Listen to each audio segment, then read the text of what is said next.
Today what we'd like to do is just go over a few procedures here on the in-servicing a dish machine. And a couple things that we're going to be covering today is proper startup of a dish machine, proper pre-scrapping procedures, setup, startup of the dish machine, proper tear down of the dish machine, and then also we'll be doing a deliming episode toward the end of this video. At this time, what I want to go ahead and do is I'm going to go ahead and get this machine started up. I've left the curtains out at this time and we'll get back to those. But what I want to do is come over here. I've got 3 switches. The first thing I want to do is go ahead and hit the power on. It's got a 5 to 10 second delay before the water kicks into the machine. Once that kicks into the machine, you can go ahead and let this fill. And you'll want to, before we run anything through this machine, we're going to let it set 5 to 10 minutes just to make sure we got proper temperatures. We've got our temperature gauges over here, the wash temperature gauge. We'll want to wait till that gets to 150 degrees before we start this machine up. We have 2 of the pads here that we want to show you. This pad, the metal pad, we will not be using. This is called the power pad. This is the pad that we'll be using it on all locations. This is for melted on cheese and items that are burnt onto the plates. What we have here is an improper rack, and we want to go back and show you what a proper rack looks like.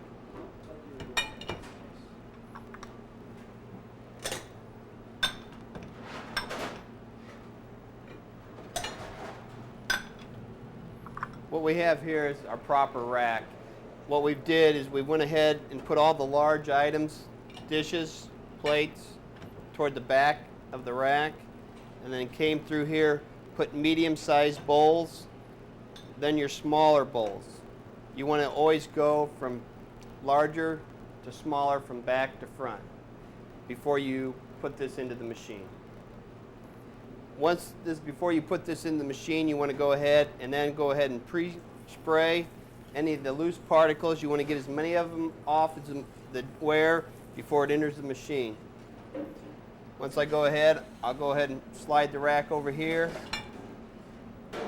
come back to my motor switch, turn my switch on,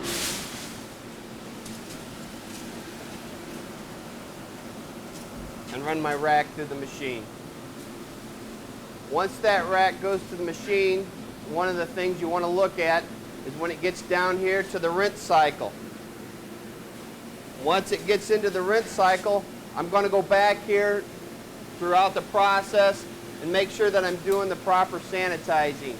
My proper sanitizing temperature is at 180 degrees.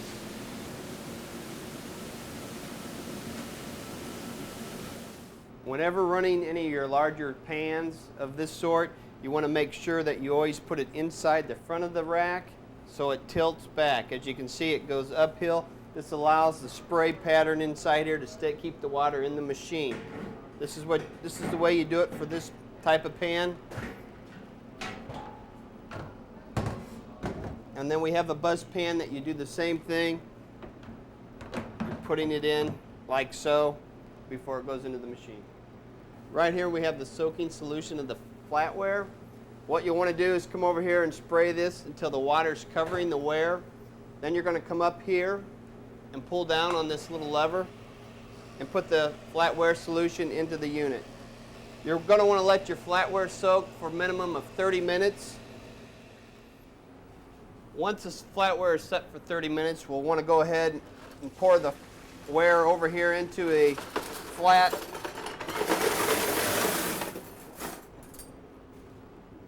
rack. You'll want to spread it around. Make sure you spray it off real well.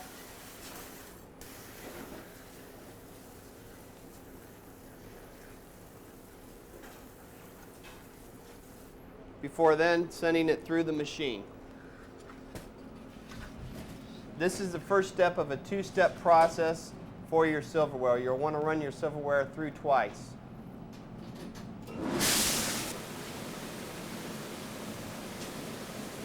Once the silverware comes out of the machine, you'll want to go ahead and separate the silverware into their proper bins with the utensils up. Now the second step process to the flatware.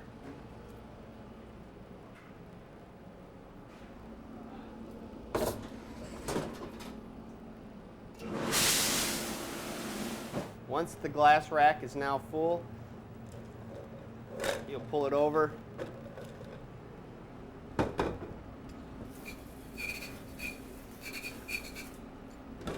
And run it through the machine. Now we're going to talk about tearing down a dish machine at night for cleaning procedures. The first thing you'd want to do is to turn off the power,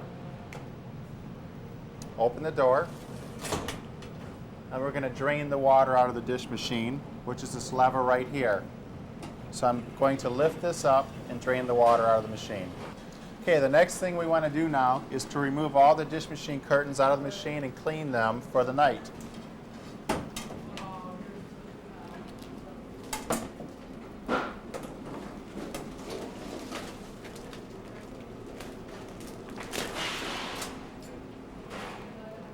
When you're removing the curtain, you want to lift up on it, move it over the hook, and then remove it from the dish machine.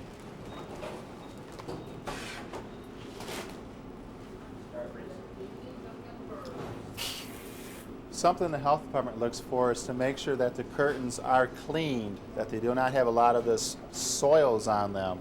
What we're going to use is a scrubby pad here and to remove some of these soils. This should be done on a nightly basis just to make sure we're removing the soil so it's not building up. Okay, the next thing we want to do is to remove the top and the bottom wash arms. They get full of debris during the day when the machine's processing the dishes. To remove the top rinse arm, it's a little different from the bottom. You want to pull this lever back, drop the wash arm down, and now it pulls out that way. Now you can pull it out. Now we're going to talk about cleaning the wash arm once it's out of the machine. As you can see, the holes get clogged with debris in them. Foreign matter from the dishes and stuff will clog these holes. To clean them, you're going to want to pull off the end caps here on the bottom. So you remove all the end caps, and you can pull the debris out. And then what we want to do, after they're all removed, is to take the water and flush them out of any debris that may be down in the arms themselves. The next thing we want to do is to remove the scrap basket and the scrap trays. These are normally filled with junk all over them from the day.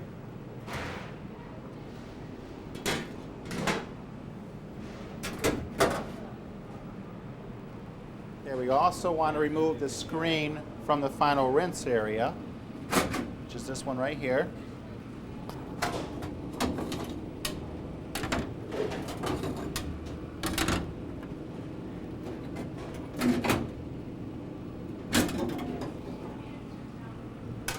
And we also want to look for debris down in here, like this piece of glass and this cup, and to make sure that this is all cleaned out inside here. Okay, the next thing we do after the scrap trays is to look for debris in the bottom of the dish machine, like straws and knives, spoons and forks. We also, after we clean those out, is to remove the plunger and the pump intake screen.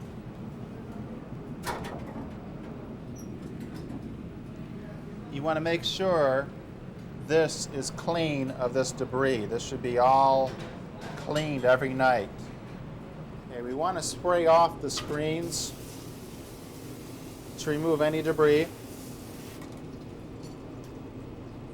Also, the pump intake screen, it may be necessary to use a scrubby to remove some of this stuff off of it. This is from the dishes. This should be done every night to make sure this does not get built up to clog these holes. Once everything's clean, we can put it all back together again in the dish machine.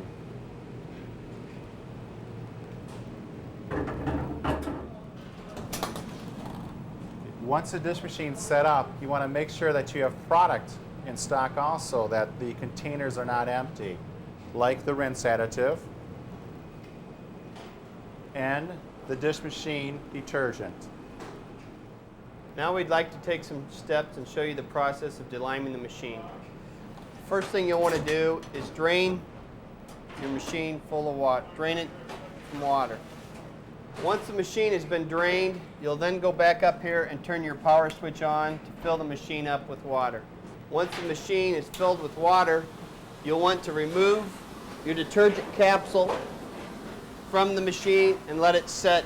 Once the machine has been filled with water, you have an auto and manual switch. You'll want to come down here and take your switch and put it from the auto cycle to the manual cycle. Once the machine is filled with water, you want to go ahead and put a half a gallon to a gallon of acid delime in your machine, depending on how hard the water is and the whiteness of your machine. Also, you should make sure you change the dish machine water every 2 hours. That is very important to do. Also, if you have any questions on procedures or setup, you can refer to the wall chart or ask your manager.